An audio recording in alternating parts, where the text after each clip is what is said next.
Thank you so much for listening. If you'd like to offer dana, then please do go to justthiszen.org/giving. Your support really does make a huge difference. Thank you so much.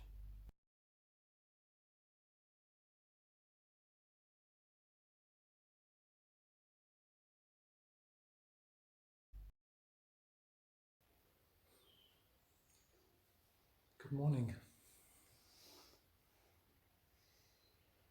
Weaving the ancient brocade.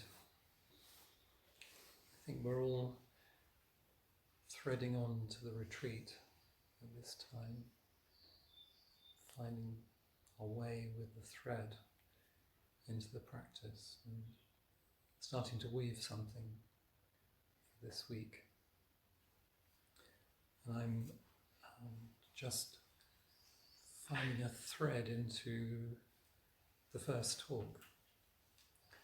And the seeds for the retreat were sown at the retreat in the autumn, in the dark days of October. And one of the things that Flint and I shared in 2 talks around that time was our appreciation of the repair shop, the British program, the repair shop, which I think many of you will be familiar with from the smiles. If you're not, I'll just talk a little bit about it. The Discovery Channel says, nestled deep in the British countryside, nestled a workshop where broken, battered, beloved antiques and curios are brought back to life at the repair shop. And I have a sense of a retreat as being an opportunity to find life, to find vitality, to find ourselves again. And what happens is people bring a beloved object, which is usually related to a dear one who's lost, a dear one who's ill. It's always a loved one. And they ask for the particular object, precious thing they bring back, they bring to the repair shop to be, made whole again, be restored. And it's very touching for the restorers to actually engage in the process of restoring. So there's the restored, the restorers, and there's restoration. And perhaps there's no restorer, no restored, and no restoration. It's one flowing process which is very touching to witness.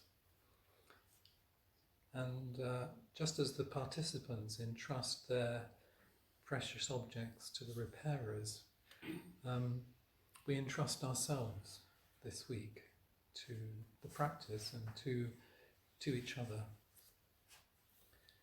Flint says, this is our repair shop. This is where we bring the most vulnerable, precious, tender aspects of ourselves and our lives, offering ourselves to each other, in the hope to be made whole and to discover what wholeness is beyond our preferences. He also said in that talk, if someone asks you what the essence of Soto Zen is, this is what you tell them. Simply taking care of things.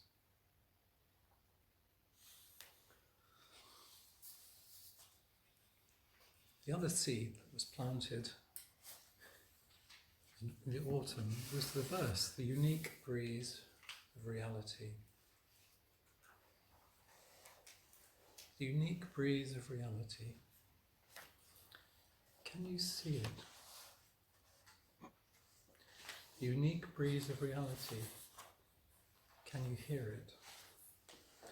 Continuously, creation runs her loom and shuttle, weaving the ancient brocade, incorporating the forms of spring. As the woof goes through the warp, the weave is dense and fine. One continuous thread comes from the shuttle.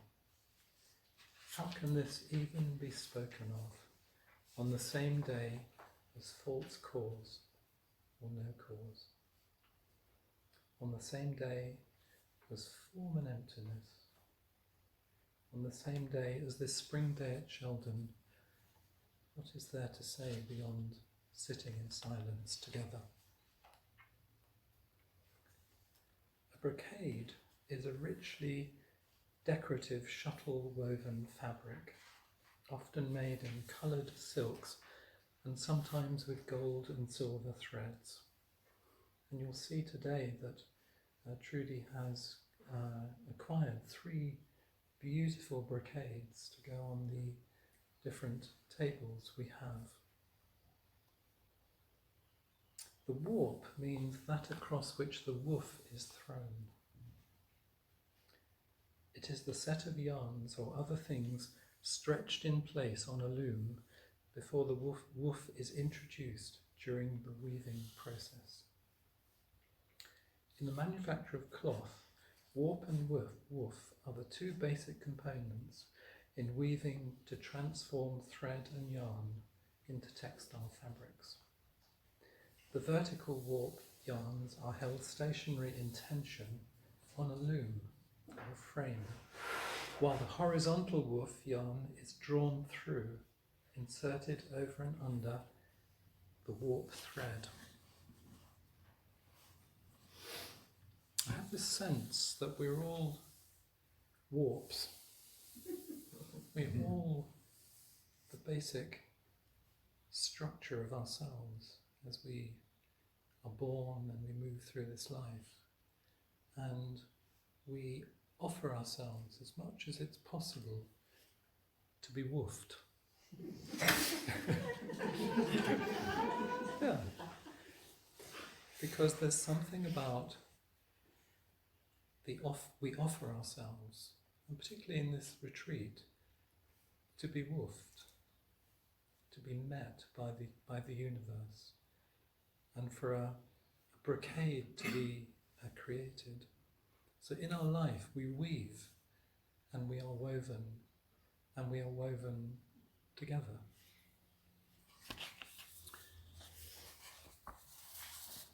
To take another fabric metaphor, Jakusho Kwong says, I think of zazen as slowly unwinding a ball of yarn with your full attention.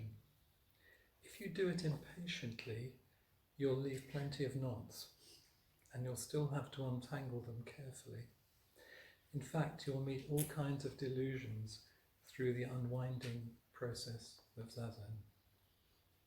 You'll meet all kinds of delusions through the unwinding process of zazen. Since your mind is with you wherever you go, you need to sit down and start unwinding your ball of yarn. It's your life. No one can do this for you.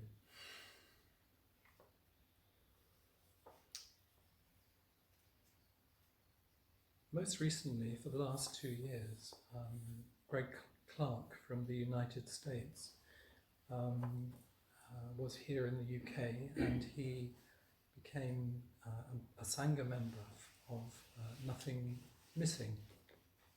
And during that time, his cancer returned. And I never met him in person, but I feel, and I'm sure a number of Sangha members do, feel very connected with him through being online with him. And this is a letter he wrote me the other day. Good morning, Josh. I wanted to give you an update.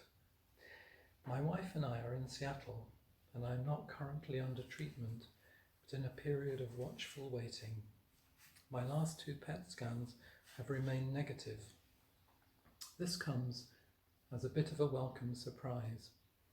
I don't know whether the remission will remain durable, but I'll take it as it comes. I think that's one of the several Zen peacemaker core concepts, not knowing and taking action.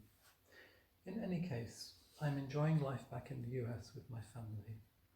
My wife and I have just put down a payment on a house in Eugene, Oregon, where my kids and grandkids live.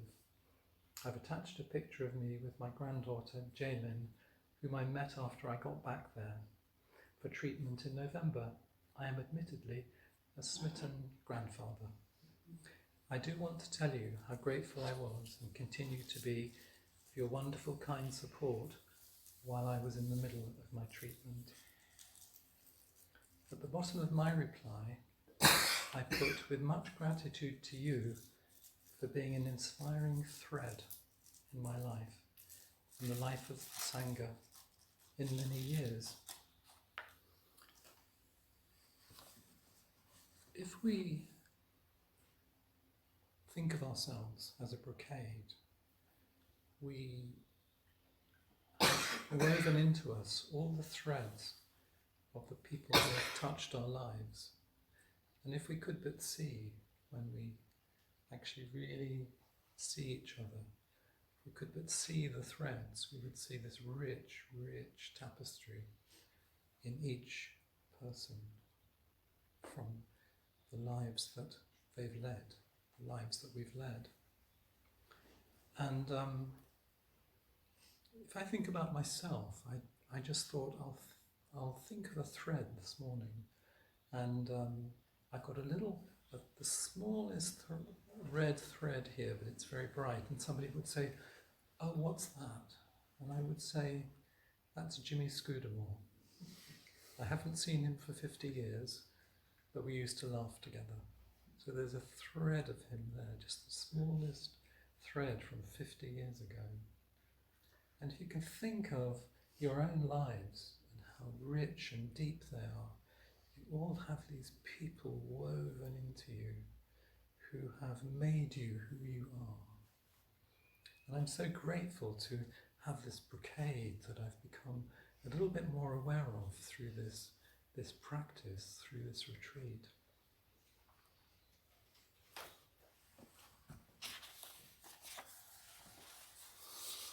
So the verse,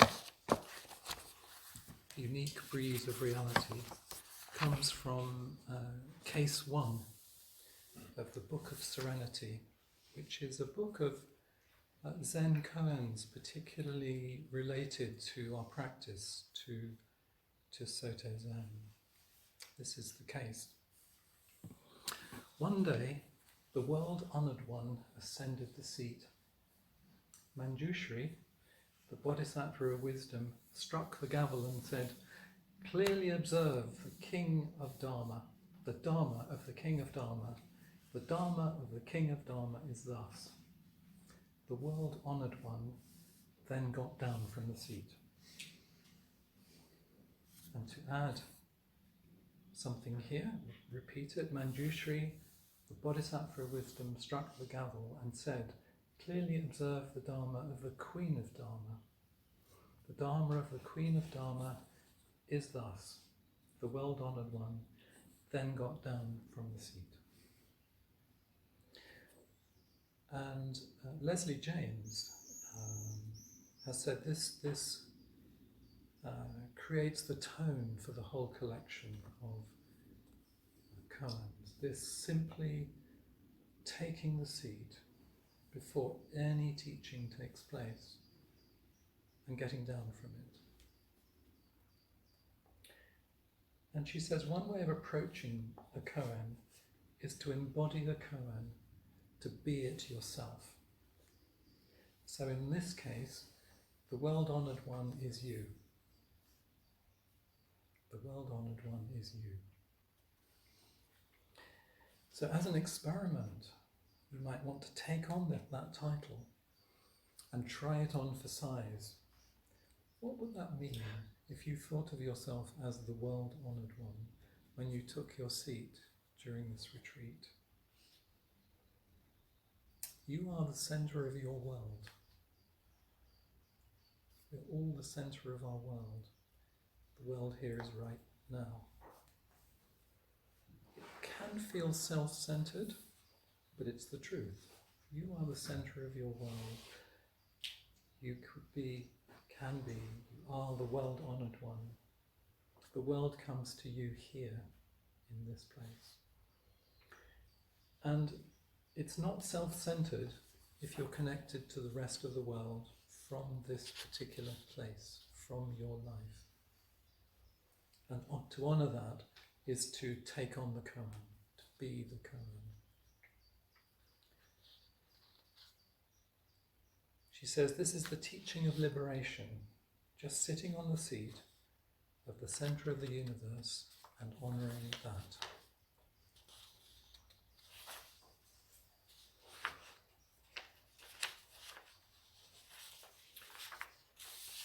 And honouring the unique brocade, the only place where you can weave and be woven is right here, right now. Whenever I'm going to do something or to go somewhere, I imagine what it's going to be like. I don't know whether you do. I have particularly visually, I think about where I'm going to go and what it's going to be like. It's going to be a holiday, a retreat, going to see someone, even if I've been there before. And I've been here 10 times, and each time it's never quite like I imagine it's going to be. There's a writing by Dogen, Only a Buddha and a Buddha.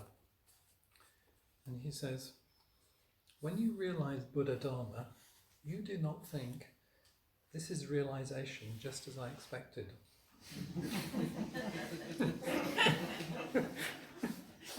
Even if you think so, realization invariably differs from your expectation.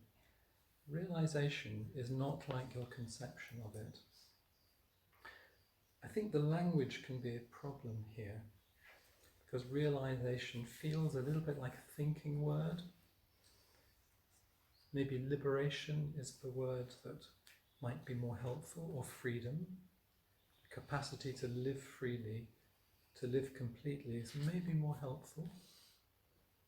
But I'll keep with Dogen's language for this talk. He says you should reflect on this. What you think one way or another before realization is not a help for realization. Although realization is not like any of the thoughts preceding it, this is not because such thoughts were actually bad and could not be realization. Past thoughts in themselves were already realization. But since you were seeking elsewhere, you thought and said that thoughts cannot be realization or liberation. However, it is worth noticing that what you think one way or another is not a help for realization. Then you are cautious not to be small-minded. If realization came forth by the power of your prior thoughts, it would not be trustworthy. Realization does not depend on thoughts, but comes forth far beyond them. Realization does not depend on thoughts, but comes forth far beyond them. In another writing, Dogen says, to study the Buddha way is to study the self. To study the self is to forget the self. And I wonder if our constructed self, if the self begins to soften, then the self that we refer back to see whether something was as we thought, is less available. You know, we think we have a static self that we can refer back to, who can we can reference it. Realization was like this, but maybe it's kind of not available in the same way as we thought.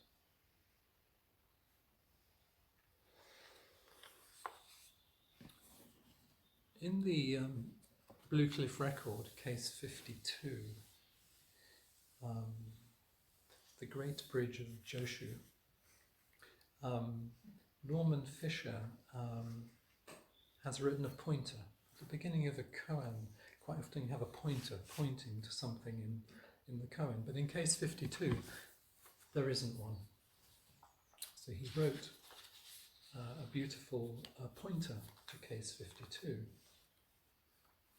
He says, we are all many persons. Some of these people we know, and others we don't. Only someone else knows them.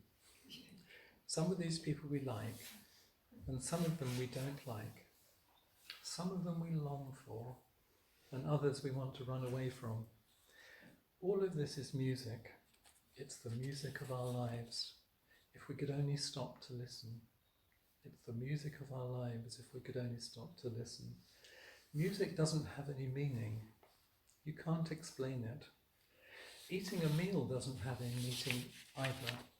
But if there's no eating, there's no life. And if we don't hear the music, we can't dance. This is our practice, to eat our meals and clean up, to dance to the music of our lives, each in our own way, and then die when it's time. To live this way is very simple and very profound. Nothing flashy is necessary.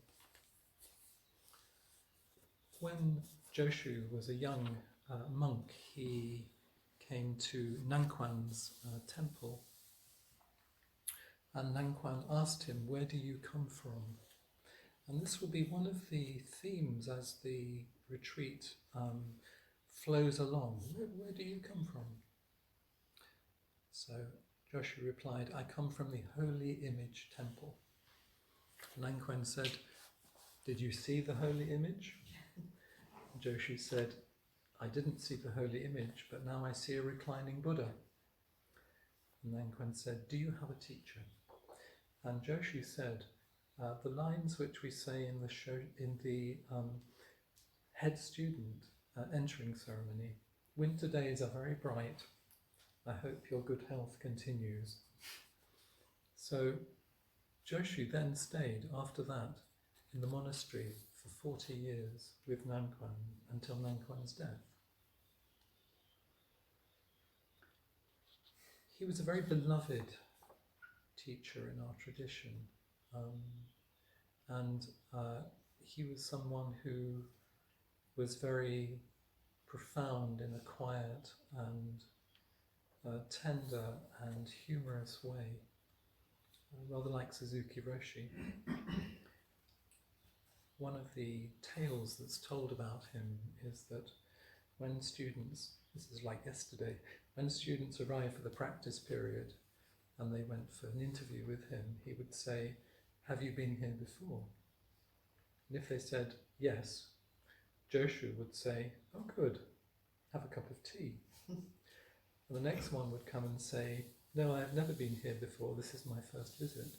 And Joshu would say, "Oh, have a cup of tea." The prior of the monastery was watching all this and getting very upset. He said, "Somebody comes in and you haven't seen before, and you say, 'Go and have a cup of tea.' And somebody else comes and says, 'Yes, I have been here before,' and you go and say, 'Have a cup of tea.' What is the meaning of this?" And Joshu said, "Prior?" And he said, "Yes. Go and have a cup of tea."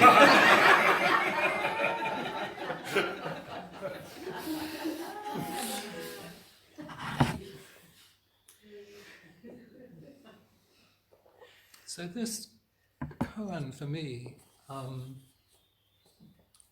is all, to some extent, about expectation again, about what we see and what we hear, and in some ways disappointment in this case.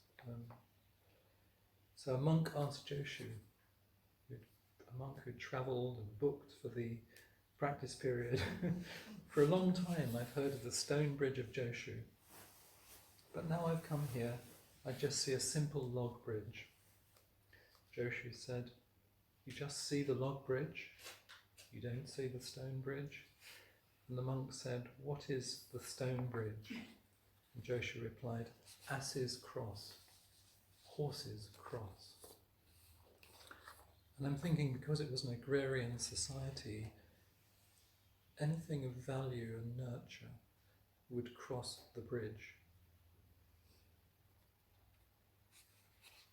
In a way, I think the monk is, as well as the bridge was there, but in Joshu he's not really seeing someone he's impressed with, someone who says, go and have a cup of tea, or these are your duties, or can you keep the zendo clean? He wants a profound teaching. In the way that some of us really, we all struggle to see the unique breeze of reality, to feel the unique breeze of reality, to see it, to hear it. And I think it's a very tender meeting, because he's saying, I've come all this way with an expectation and I don't get it. And we all know that, don't we? We all know that feeling of, don't really get it.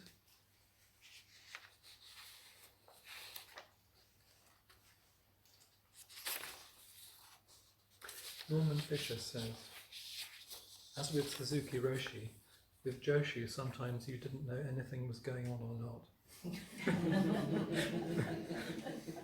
But I think that those who have the eyes to see and the heart to know felt in their simple words that something is going on. For them, really and truly, there is no such thing as Zen practice. Or maybe Zen is just a convention, just a language. There is only one life, which means life and death. Life, moment after moment, has an inexpressible depth. And Flint says about the koan, the place where we stumble along together, crossing across together, being made whole together, because we cherish each other. We cherish this practice bridge. This is the place where we help each other recover our wholeness and learn what wholeness actually is, rather than trying to follow our projections and ideas about it.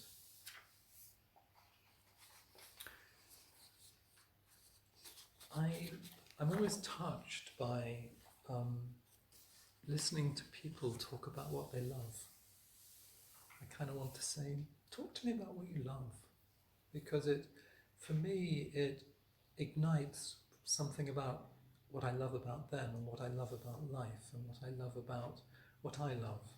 And a few weeks ago, Trudy and I were driving in the Lake District, and we could see Morecambe Bay and we could see the hills, and we were listening to Radio 4, and this program came on. It was called Soul Music, and this particular program was about Van Morrison's 1968 album Astral Weeks, and it was the perfect place to hear people sharing what they love, because we had this kind of long, beautiful view through the screen, and people reflected on how that song had woven through their lives, from Belfast during the Troubles to South Africa to the United States, and the music was played, and it was very touching.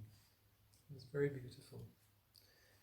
And Norman Fisher again says, in zazen, in sesshin, our job is not to accomplish something, but rather to release ourselves to the music of our lives. Release ourselves to the music of our lives. This way isn't outside of ourselves or beyond ourselves and our desires. It's right in the mysterious middle of it. So one of the contributors to this program is called Ryan H. Walsh, and he is the author of Astral Weeks, A Secret History of 1968. And he was talking about how the album was created in Boston in 1968. And so basically Van Morrison's producer, Louis Merenstein, invited a group of jazz musicians from New York to come and play with him to try to kind of create this album. And in addition, they invited a young man called John Payne, and he was 22 at the time, and he played flute for 6 months. And he was invited, why didn't you come down and sit in? And miraculously, during the day, much to his surprise, he became the main flautist on the album. He played for 6 months. If you listen to the album, you can hear his music, his flute threaded through it. And Ryan Walsh says, they work so well together, they don't really need a lot of preparation or instruction. Van plays it through once, and the performance they deliver is off the cuff, is almost beyond belief. So you had these people who came along, heard the music once, and then they just went for it. John Payne says, you get a rock and R&B blues singer like Van Morrison, you give them a bunch of jazz musicians to play with, and everyone's making it up as they go along. No one pointed out anything to anybody. We just jammed. The point from that is what I'm hearing about is a lot of attunement, a lot of hearing each other's music as they play. And I think here what I would love us to be aware of and relate to is each other's music, each other's unique practice, unique being. We learn in this practice by watching and listening and sensing. It's like a child learning to walk, or a bird learning to fly, or a fish to swim. So there are instructions. We're not just jamming, but the spirit of the instructions come from the deep spirit of practice. They come from a deep place, and then they express themselves as the form, the bells, the walking, but they come from a really, really deep place. And I visited the kitchen yesterday, and I was the cook, the tenzo, for nine years, and it was very beautiful. It felt like, oh, this is a place I used to live, you know, and new people had moved in, great people, and they're doing wonderful things with it. And it was really touching to me because I learned so much during those 9 years. But interestingly, Flint never gave me instructions during my 9 years about being a tenzo. He never asked me about the meals. He never appeared in the kitchen very much. He left me to get on with it and to find my way and to find my balance while often wobbling. The key to my learning was to watch him do what he did and to listen to what he does and then transfer it into the kitchen. But it's the learning from watching and listening and following that we are essentially doing, so that we get it into our bodies, not our heads, or our body minds. This week, one of the things I've noticed about leading the kitchen for 9 years is, in a way, it's very easy to be silent here. And then the next place, you're going down to the kitchen and there's some functional speaking. It's very easy to kind of lose the flow of our practice, the silent, deep flow of our practice, because we're with others and we're doing a task. And that's one of the practices for Jan and for Jill this week, is to embody the spirit of practice here in the kitchen. And then I was once, when I was cooking once, I asked somebody to lay the table. It's very quiet in the kitchen, and you could hear all this clattering, and you could hear the crockery going down really heavily on the table, and So it's very easy then to go, okay, I'm now in the laying the tables. So, my habit energy kicks in. I want to get the job done. And of course, you want to get the job done, but to kind of maintain that spirit of practice. And so I went to talk to this student, and I suggested, what if the world-honoured one were sitting at a table writing some notes while you laid the table round her? How would that be? What would the shift be in your practice? What if any world-honoured one was there? You're not alone when you're laying the table. So, there was a subtle shift in the way the table was laid, but the job still got done, which is important. So there's a